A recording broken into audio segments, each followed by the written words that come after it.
It's time. What are you waiting for? Why haven't you already done this? It's not like we haven't talked about this before. What's that? Oh, it's too hard? You don't have enough time. You aren't ready to launch your business yet? I'm not tech savvy enough? Hi, my name's Roger Kugler. This is Working at Woodworking Podcast, episode number 83. It's time to build your website.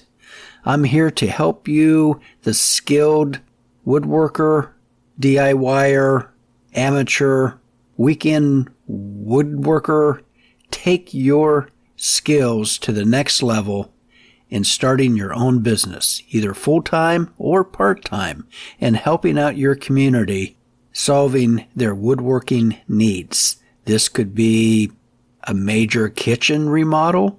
This could be fixing someone's chair. It's up to you. You get to decide. And while you're doing this, you can make some money. So just do it already. It's not like we haven't talked about this before.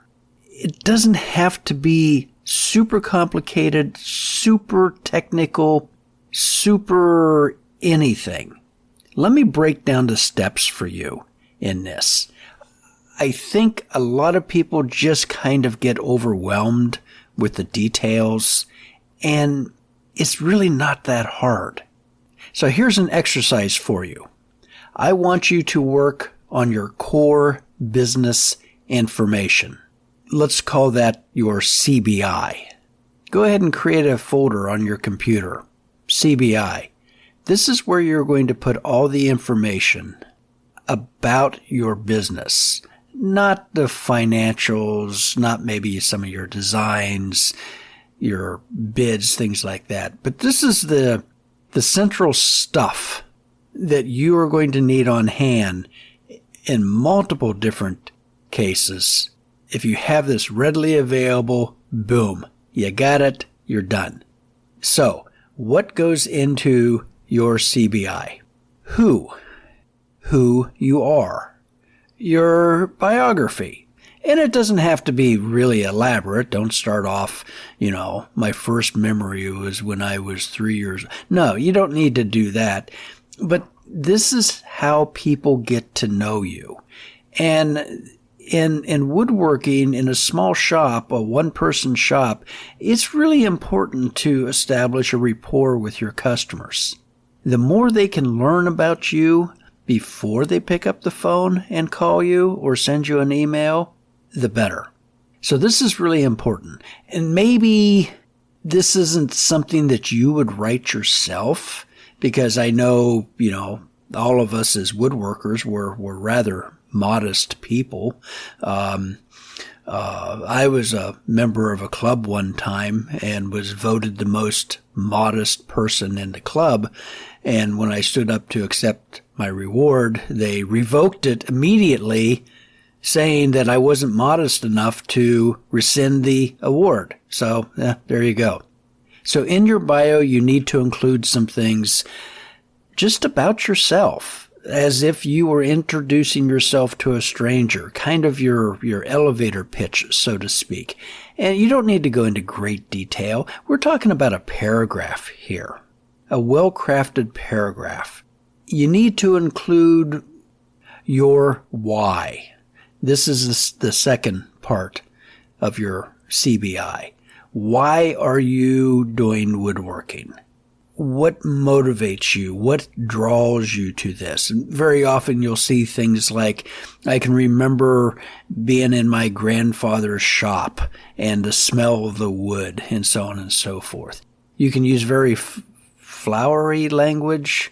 I let the wood tell me what it wants to be. Or more brawny.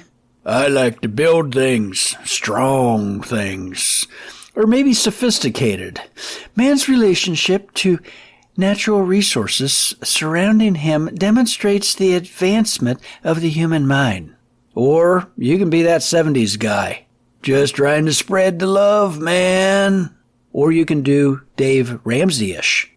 I like to help people who then show their appreciation by handing me these pieces of green paper with dead presidents' pictures on them. Or maybe just settle for, a craftsman. I like to help people by doing things I like to do and make some money doing it. So that's your why statement. And anytime that you apply for an art show, they're very likely going to ask you for an artist statement. And that's what we're building right here. And then we get to the what. What do you do? Well, you repair furniture, or you make dollhouses, or perhaps bird feeders. I call those CIDs, cat entertainment devices. And don't think you have to do 100 different things to be a professional woodworker to start a business. In fact, you don't even have to do 10 things. 10, I think, is too many. When I first started on my webpage, I made a list. 27 different things, something like that. And I never did more than probably 3 or 4 of those things. I never made pet urn boxes. So don't feel like you have to be the world's greatest woodworker and do everything. That's a pretty sure way of failing as a woodworker and taking up bowling. So one thing, fine, maybe 2, maybe 3, but not 4. And 5 different things is completely out of the question. Where? Where's your workshop? Are you working out of your house? Congratulations. Great way to reduce overhead. Maybe you're renting a small place. People need to know where to find you. Where would a customer go to bring you their chair that you've agreed to repair? Privacy? You're worried about? Yeah, no, that's gone. No, when you put yourself up on the internet, in fact, you don't even have to put yourself up on the internet. There is so much stuff about you out there, unless you're under witness protection program or something like that. People already know where you live. They know your phone number. They know all kinds of stuff about you. So if that's something that's really holding you back, you're a little too late to the ball game here. Now, you could go completely online, list no address, have your IP masked, have an anonymous who is address on the World Wide Web. But if somebody really wanted to find you, they would. And honestly, I don't particularly like to do business with people that I don't know where they're located. I don't know. It's probably just a me thing, but I want to be able to locate a door I can go knock on if I have a problem with something. And we're talking woodworking here. So what's the big deal? How do you run your business? If you're doing this part-time on weekends, let people know that. Don't come off as some great big giant, woodworking mega industry with pictures of factory buildings that cover, 5 acres of ground, and then people figure out that you're working out of your basement. That is so not cool. Please don't do that. So if you are working out of your basement on the weekends, say that. Put on your website something like, I do this part-time on weekends. The best way to contact me is by sending me an email and include your email address. I mean, it's not rocket science here. Be honest with people and they're going to be honest with you. Yeah, for the most part. This is perfectly okay. People are desperate to find somebody to fix their great aunt's antique chair. And if you work out of your basement, fine. Congratulations, you have a basement. Don't get all caught up in, the image and, things like that. And of course, we have talked in the past about where you're doing your business. Is it allowed in your location? Some cities may have ordinances about things like this. Probably more impactful will be a homeowners association, an HOA that may prohibit. So that's something you're going to have to work out even before you think about, going into this on a professional basis. Then we come to probably one of the more challenging parts of your CBI, photos. You need good quality photos of your work, of you and your location. Now, I'm not talking about fantastic photos. They don't have to be award-winning, by the nation's, premier photographer. They need to be just good quality. Something above what you see on eBay. They need to be well lit or well lighted. I don't know.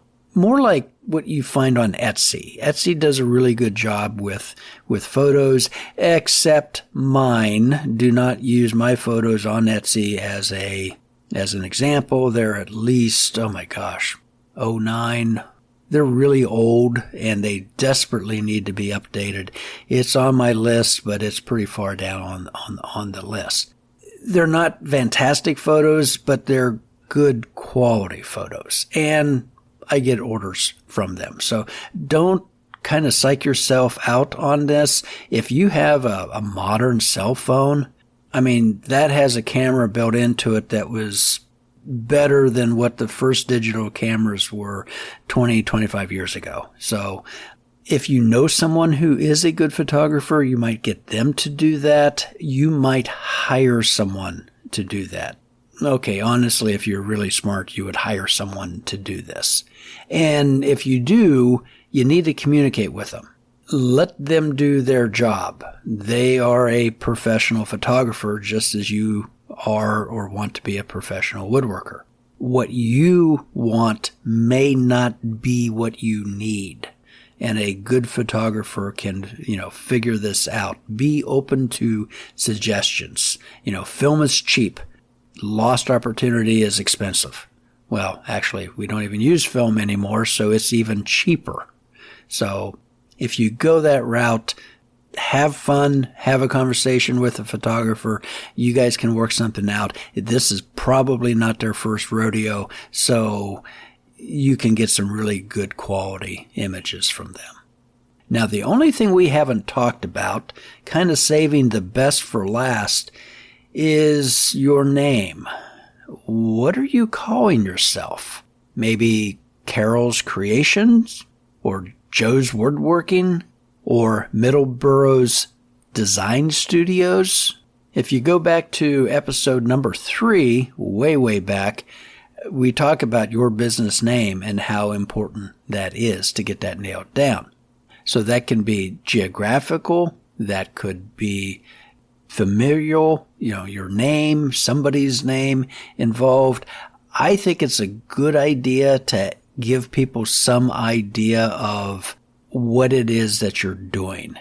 Carol's Creations, Joe's Woodworking, Middlesboro Design Studios. I think that's much better than something like Apex Industries. That could be anything. And some people argue that if a person asks what Apex Industries is, you've started a conversation with them. Yeah, maybe face-to-face at a cocktail party sponsored by the Chamber of Commerce, but someone just going through search engine results may not pick up on that. Okay, there we are. We're 90% done. You have created your core business information, your CBI. With that CBI, you can now build your website. See, we're getting the really hard stuff out of the way first before we get to the technical stuff. We haven't talked about a single bite of tech. Not a one. Now, let's go ahead and we'll talk about some of the technology that we're going to use to build your website. Now, there's like a billion ways you could build a website. I'm going to kind of simplify this a bit, give you recommendations on my 25 plus years of building websites, and kind of cut through some of the clutter for you. Again, these are like my ideas. They may not be the best ideas. There are other ways of doing it, and by all means, feel free to explore these. But if you're just doing projects on the weekend, really thinking that, I have some extra time, I could maybe make some money at this, but I don't want to sink a whole bunch of money into something that might not work out, and I kind of want to dip my toe into this and see what it's like. I really am impressed with Google websites. They're free. And if we think about a website as having two primary functions, one is being a business card, being a digital business card that you can put up on a World Wide Web so that anyone in the world could find you. Someone in the South Island of New Zealand could find you. Someone in Argentina could find you. Someone in Milwaukee could find you because you're on the World Wide Web. And this is your business card. You can include your bio, why you do this, where you're located, the best way to contact you, what you do. All that information can be on this digital business card, a billboard that you can change. It's not cut in stone or made in vinyl or printed on a piece of paper. You can change this as your circumstances change. Sites.google.com. Go on there, look it over. This is super simple. You do not need to know any coding, HTML, CSS, JavaScript, any of that stuff to build a website here. If you've ever used something like PowerPoint or Canva, anything that is kind of a drag and drop process, it's the same thing. If you've used PowerPoint or any, slide projection software, this is stupid simple. It is so easy to do if you have the information to begin with. Because one of the first things they're going to say is, what is the name of your business? Oh, I've already done that in my CBI. And then there's going to be a little section that is going to say, insert your mission statement here. My mission statement? Oh, that's in my CBI too. Why I do this? Boom. You are building your website. This so avoids your fingertips quivering over the keyboard, trying desperately to think of some reason for your existence. And that's what happens with a lot of people whenever they sit down and they're building a website. You're asked to fill in a certain block and you just have no idea what should go there. That's the beauty of the CBI. Get that information done first. It's out of the way, and you just, drag and drop. You literally could open up your word processor, whether that's Word or Documents or, in my case, LibreOffice, because, it's free and it works. You have that opened in one window, and you have your Google website in the other, and you copy and you paste. Oh, it is a beautiful world. Then the builder is going to ask you to insert some photos. Boom! You've already done that. You already have photos. You either, spend some time yourself with your cell phone or your digital camera, and you have a nice portfolio of photos.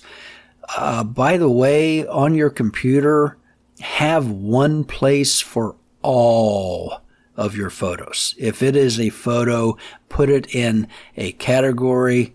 On my machine, there's actually a category called pictures. Put all your photos in that one category.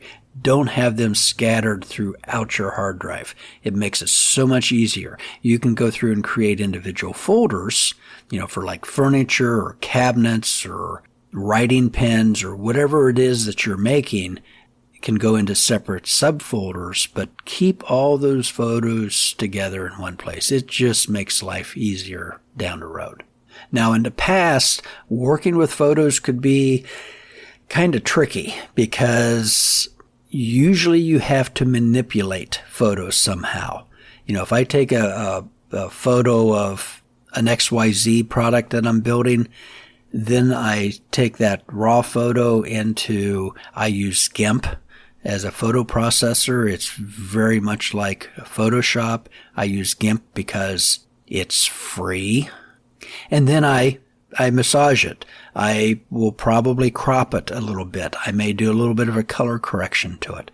Then I will resize it so that I take a 8 gigabyte picture down to like 500 kilobytes. The smaller the photo file, the faster your page is loading. That was the old days. We don't have to do that anymore. Guess what? Google has figured out how you can upload your humongous photo and they can run it through their software and they can get it down to a reasonable size. And very often they will allow you to crop the photo so that you see exactly what you want people to see. So I'm telling you, this has gotten so much easier to do in the past few years. Don't let this be a giant hindrance to you. On your website, they may queue you for your hours, your business hours. Boom, you've already figured that out. That's in your CBI. Now there's one potential hang-up with this scheme, your domain name. And if you listen in episode 3, we talked about the importance of getting your domain name. The domain name is what they call you on the World Wide Web, on the internet. Using this podcast as an example, my domain name is Working at Woodworking. No spaces, just one character right after the other. The .com is the extension. So my total domain is www.workingatwoodworking.com. That's the URL, the Universal Routing Locator, I believe. How do you get your domain name? We've talked about this before, especially in episode number 30, building a website for your woodworking business. Catch that, a lot of good information. But again, this has gotten easier. You can get a domain name on the Google sites. They will handle this. Now, I've got one caveat that we'll talk about in a moment about that. But this can all be handled just one place. You don't need to be running all over the internet trying to figure this out. What if you can't get joeswoodworking.com? This is a little problem that you're going to have to work out. Maybe josephswoodworking.com is available. Maybe you change your name to Ralph. No, don't do that. You're going to have to figure out how to get your domain name and your business name to be exactly the same or very, very close to the same. Yeah, .com may be taken, but joeswoodworking.net is available. Why not do that? Not a good idea.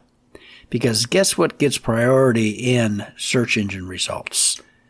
.com. So joeswoodworking.com is going to pop up before joeswoodworking.net. And don't be stepping on toes like that. That's not going to work out well for you. Most people associate .net with its original intent of being a network. So you're kind of, it's not really a hard and fast rule, but you're kind of going, out of your lane if you're calling your commercial business a network. The same thing with, .org. Don't do that. There's like a billion extensions now, .club. Honestly, I'm not impressed. People have just not jumped on that bandwagon. It's not really a thing. I do have one URL that is a .us, but it kind of works with the product. So, it's not a big thing. Try to get the .com if at all possible. And that includes maybe changing the name of your business to get the URL. I think it is that important. Okay, so Google website is a very good place to get started. The one huge limitation of using Google is that it's just a business card. No e-commerce. This is super, super simple. Oh, did I mention it's free? Yeah, I think I mentioned that it's free. What if you want something a little more? What if you don't want to really go with Google? What if you, want the opportunity to sell something? That kind of makes sense, to sell something on your website. And then there's two other places that I would look. One is Squarespace. The second is Wix. I know, there's like a trillion other platforms out there that you could go to. Why am I just choosing two? Well, I want you to build a website. And if I present you with a trillion different choices, you're going to make the choice of, nah, I'm not going to do that. We can easily be overwhelmed with choices. You walk into one grocery store and there's 50 different brands of mustard. You walk into another grocery store and there's 2. Which one's more comfortable? I mean, humans are weird and we get overwhelmed very easily. So that's why I've kind of narrowed this down to, besides Google, just 2 other platforms to look at. Squarespace has a personal level, a personal website, $16 a month. You probably throw $16 away in just screws every month. I honestly would probably step up to their business level, which is $23 a month. That gives you a lot more bennies. You get that e-commerce section where you can start to sell things on there. There is a commerce level at $27. It just basically gets you more. Go to squarespace.com, take a look at it, decide for yourself. The other platform, Wix, has been around for like ever. Has that personal website. They call it Lite for, again, $16 a month. Or you can step up to their core level at $27. And of course, they offer a business at $32. So the core offers you e-commerce capability, $27 a month. Trust me, you do not want to try to Lone Ranger this. Building your own gateways, building your own credit card processors, third-party processors, it's just not worth it. $27 a month is a bargain whenever it comes to building a website with e-commerce capability. Square, I've talked about that here. I used to use it. I'm not terribly enamored with Square, but it's certainly a good platform. The last time I checked, they didn't have a good third-party payment processor. They were actually piggybacking onto Squarespace. So why don't you just cut out the middleman and go to Squarespace in the first place. If I had to change my online platforms, I would probably go to Squarespace. Now, the one little glitch in all of this is that Google Domains is going away. Google Domains is where you would go and sign up for joeswoodworking.com. $12 a month. Super simple. Well, pretty simple. Wonderful service. I went through a kind of a domain crisis a few years ago where the platform, the registrar that I had been using for decades was going away and I had to move and it was near crisis. My son actually bought me a bottle of scotch to help me through all that. I went to Google Domains. It was easy to set up, to do everything, and now they're going away. Guess where they're going? Squarespace. I am not making this stuff up. Yeah, Google has entered an agreement with Squarespace that they will be taking over all of their domain registrars, their registration, the payment platforms. Squarespace is honoring all of the agreements made with Google Domains. It's still going to cost me $12 a year for my domains for 1 year. After that, it could change. How much would you expect to pay for a domain?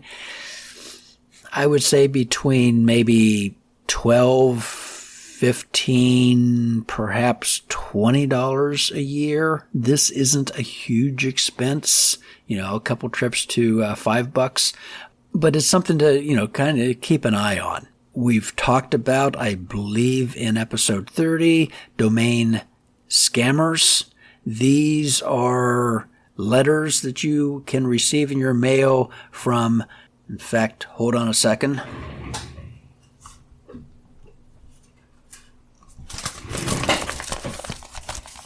Let it open this puppy up and see what they want me to do.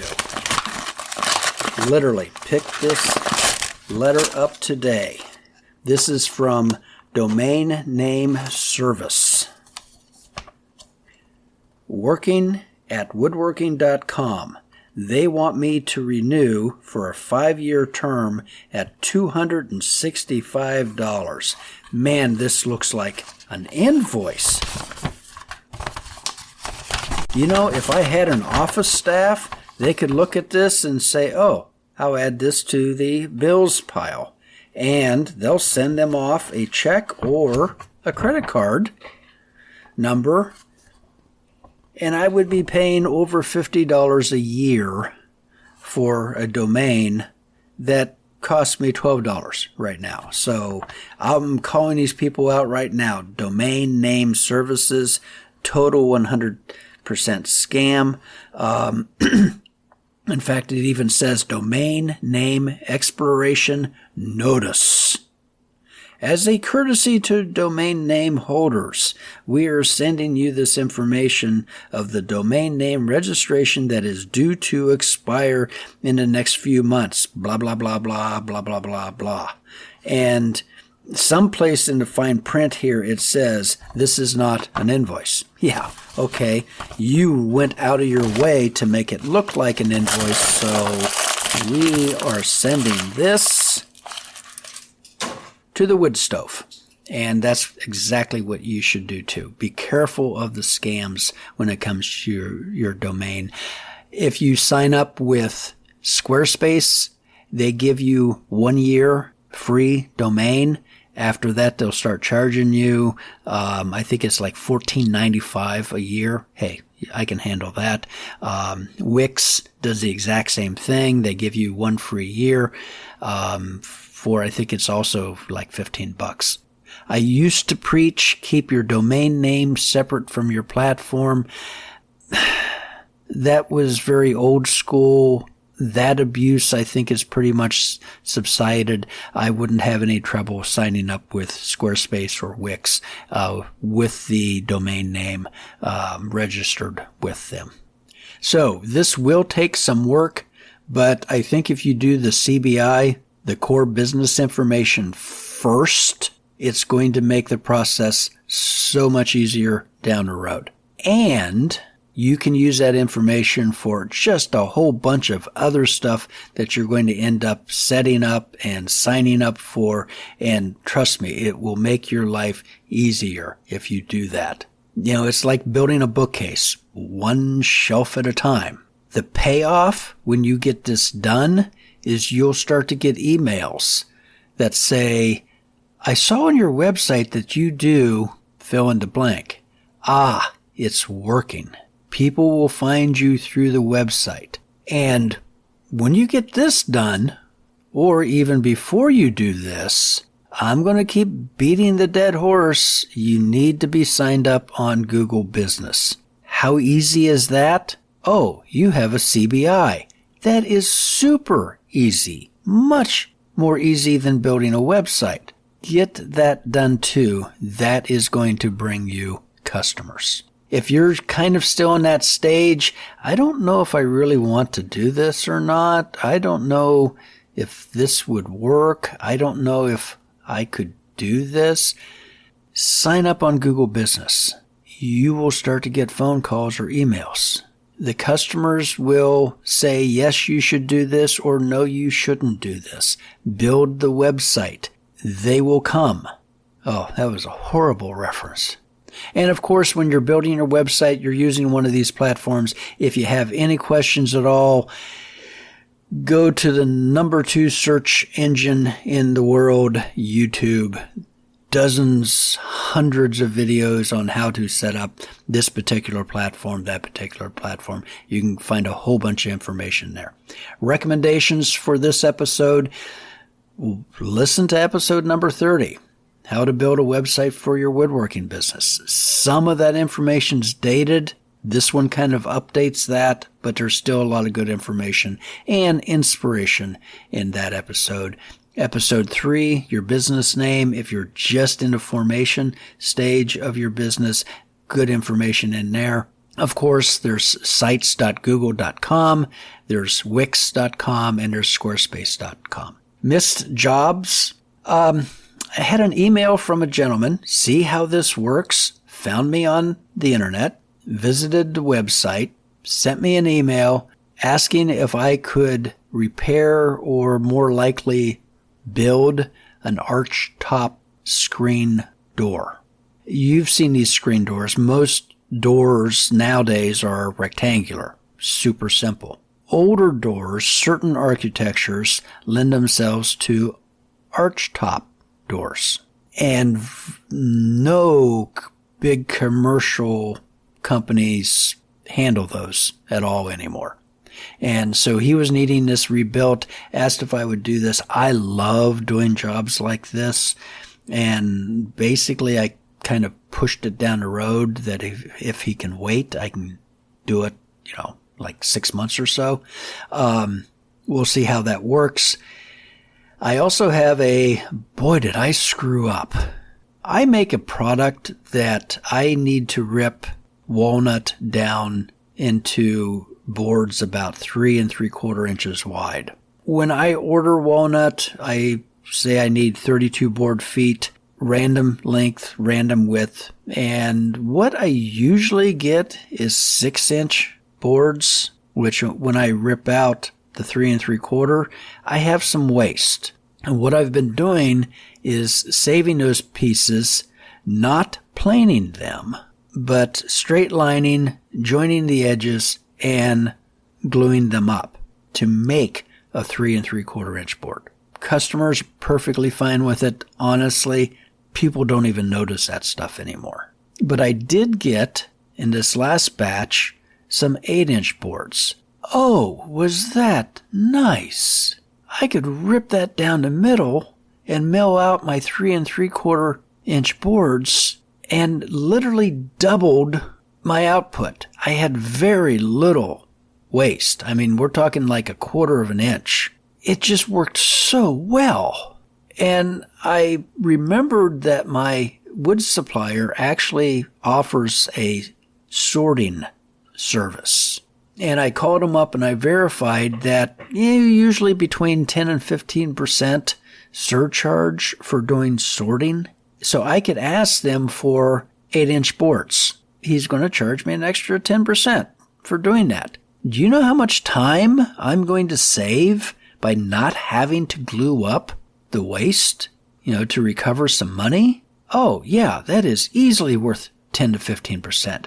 By all means. Now, one caveat there, walnut boards over 8 inches are becoming more and more scarce in my area. So that's kind of one bummer. But next time I order walnut, absolutely, I'm going to ask them to sort, wide boards over 8 inches, and we'll see how that works. Special thanks to listeners in San Diego, California, Vienna, Australia, and my 2 listeners in Japan. Greatly appreciate that. I also want to do a big shout out and thank you to listeners on the Apple platforms. I really appreciate the reviews that you have left. I'm not super big into Apple, so when I notice that, it's a real joy. Side note, I'm playing around with Substack of putting these episodes, the podcast available on there. If anyone is experienced with Substack and would like to give me a call or shoot me an email, I have questions. Check out the affiliate links, and of course, you can always support this show if you think it has been helpful to you and you have some, pocket change. You can buy me a cup of coffee, just like David did. I really appreciate that. So until next episode, happy woodworking.